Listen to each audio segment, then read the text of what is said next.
We've arrived at episode 17 of our marketing research series.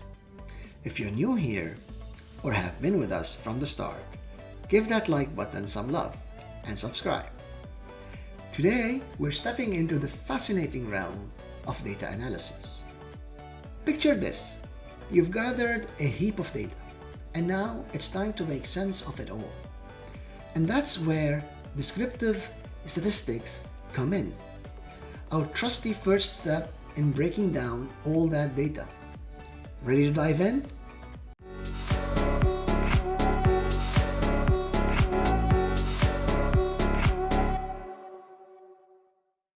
So, descriptive statistics are like our initial handshake with data. They give us a snapshot, summarizing and organizing it so it's easier on the eyes and the brain. Now, there are a few key players here. You've got the measures that show the heart or center of your data. Then, there are the ones that tell you how spread out your data is. And of course, we've got some fancy visuals to bring it all to life. Speaking of the heart of your data, let's delve a bit deeper. Ever heard of the mean? It's just a fancy word for average.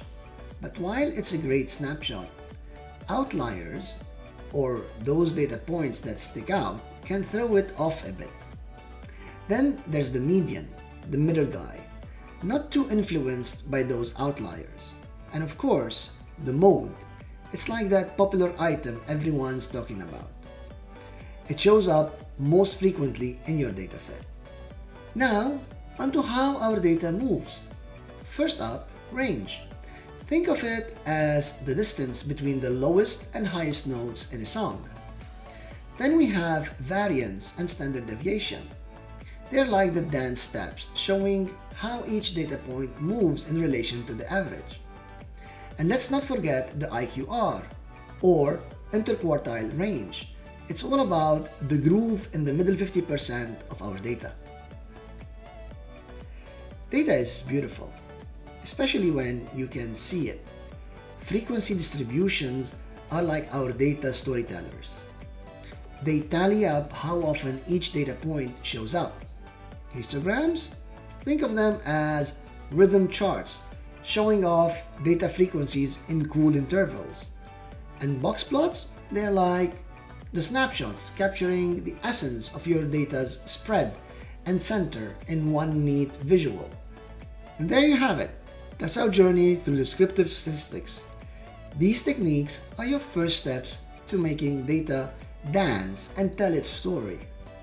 Stick around, because next time we're diving into inferential statistics and the world of hypothesis testing.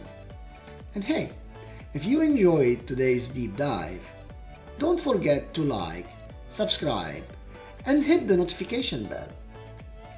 Catch you in the next one.